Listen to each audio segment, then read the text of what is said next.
नमस्ते। आज के इस विशेष विश्लेषण में हम सीधे उस विषय पर बात करेंगे जो भारत के कानूनी इतिहास में अंग्रेजों के जमाने के बाद से अब तक का सबसे बड़ा बदलाव है। पुराना कानून बनाम नया कानून। 163। ये कोई मामूली नंबर नहीं है।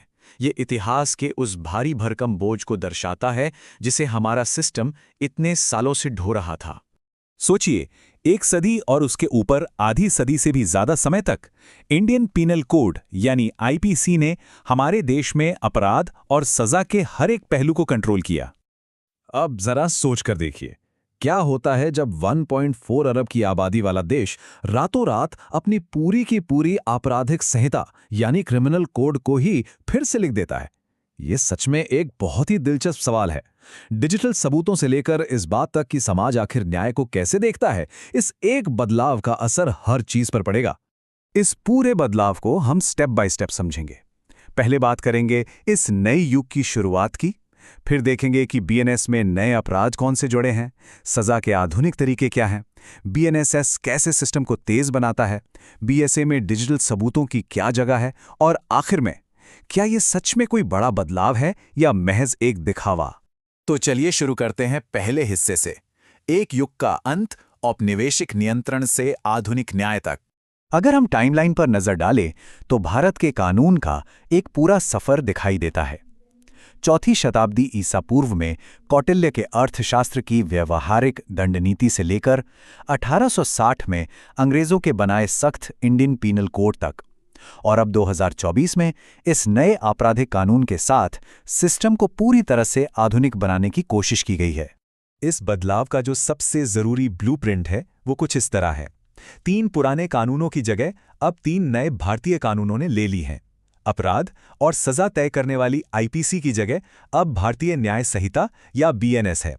कानूनी प्रक्रिया तय करने वाली सीआरपीसी की जगह भारतीय नागरिक सुरक्षा संहिता या बीएनएसएस ने ली है, और सबूतों से जुड़े इंडियन एविडेंस एक्ट को भारतीय साक्ष्य अधिनियम यानी बीएसए से बदल दिया गया है।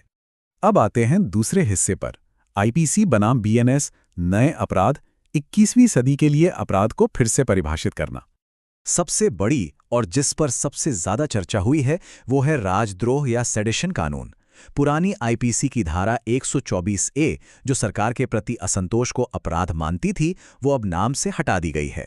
इसकी जगह बीएनएस की धारा 152 ने ले ली है, जो सीधे तौर पर भारत की संप्रभुता, एकता और अखंडता को खतरे में डालने वाले कामों पर फोकस करती है। लीगल एक्सपर्ट्स के बीच इस पर काफी डिबेट भी चल रही है। बीएनएस में कुछ बहुत ही बड़े और नए कंसेप्ट्स जुड़े गए हैं जो आज के समय की मांग है, जैसे कि आतंकवाद। इसे पहली बार सामान्य आपराधिक कानून में स्पष्ट रूप से परिभाषित किया गया है। साथ ही सिंडिकेट और साइबर क्राइम से निपटने के लिए संगठित अपराध का पूरा ढांचा तैयार किया गया है। मॉब लिंचिंग को अब एक अलग अपराध माना गया है जिसमें फांसी तक की सजा हो सकती है। और हां, शादी का झूठा वादा करके धोखा देने को भी एक विशेष अपराध की श्रेणी में रखा गया है। लेकिन सिर्फ नई चीजें जोड़ना ही काफी नहीं है, ये देखना भी दिलचस्प है कि आखिर हटाया क्या गया है।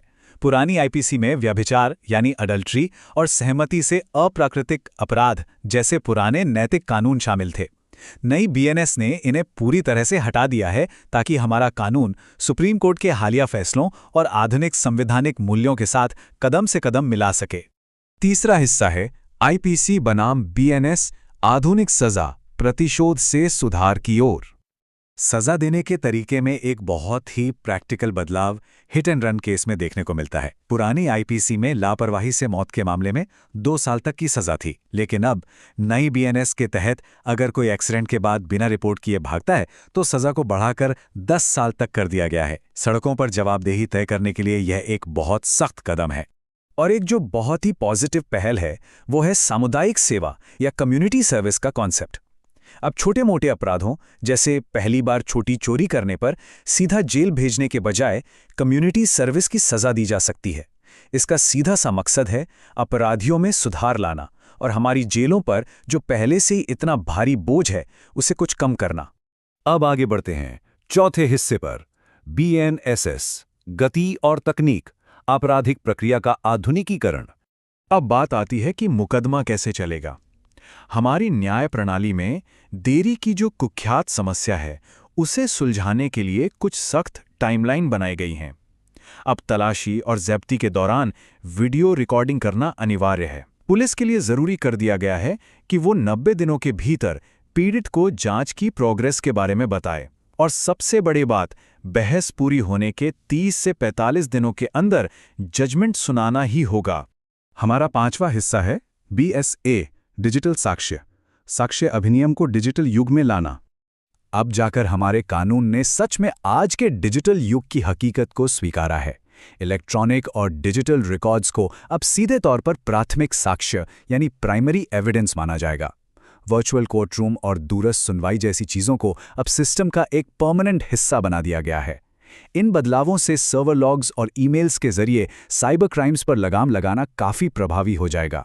एक और बहुत ही संवेदनशील बदलाव भाषा के स्तर पर किया गया है। पुराने कानून में अक्षम गवाहों के लिए पागल या लुनेटिक जैसे पुराने और आपत्तिजनक शब्दों का इस्तेमाल होता था। नए BSA में इस भाषा को बदलकर मानसिक बीमारी से ग्रस्त व्यक्ति किया गया है। ये कोर्टरूम के अंदर सभी के प्रति एक बहुत ही सम्मानजनक और समावेशी नजरिया पेश करता है। और अब हमारा आखिरी और सबसे अहम हिस्सा, परिवर्तन या सिर्फ दिखावा। इस पर जो बहस जारी है उसे समझना बहुत जरूरी है। जाहिर है, इतने बड़े बदलाव पर बहस तो होनी ही है। जो लोग इस नए कानून का समर्थन करते हैं उनका दृढ़ विश्वास है कि यह सिस्टम अब नागरिक केंद्रित है। गृह मंत्री अमित शाह का ये बयान इसी बात पर जोर देता है कि नया कानून औपनिवेशिक मानसिकता को खत्म करता है और सिर्फ सजा देने के बजाय न्याय दिलाने पर फोकस करता है। लेकिन सिक्के का दूसरा पहलू भी है। आलोचक इस पूरे बदलाव का निष्पक्ष रूप से विश्लेषण करते हुए कुछ वाजिब चिंताएं जताते हैं। उनका कहना है कि अश्लीलता और पब्लिक न्यूसेंस जैसे अपराधों की परिभाषाएं अभी भी बहुत व्यापक और अस्पष्ट हैं। कई अपराधों में मृत्युदंड अभी भी बरकरार है और उनका ये भी तर्क है कि पूरा ढांचा अभी भी काफी हद तक पुलिस केंद्रित ही है और राजद्रोह की जगह जो नए नियम आए हैं उनसे राज्य की शक्तियों का दायरा और भी बढ़ सकता है। तो इन सब बातों को जानने के बाद असली सवाल ये उठता है कि क्या 163 साल पुराने कानून को फिर से लिखने से न्याय सचमुच औपनिवेशिक मानसिकता से आज़ाद हो जाता है या फिर ये सिर्फ एक नई बॉटल में पुरानी शराब है? इन कानूनों का असली टेस्ट तो तभी होगा जब इन्हें ज़मीनी स्तर पर बिना किसी भेदभाव के लागू किया जाएगा। इस बारे में सोचिएगा ज़रूर।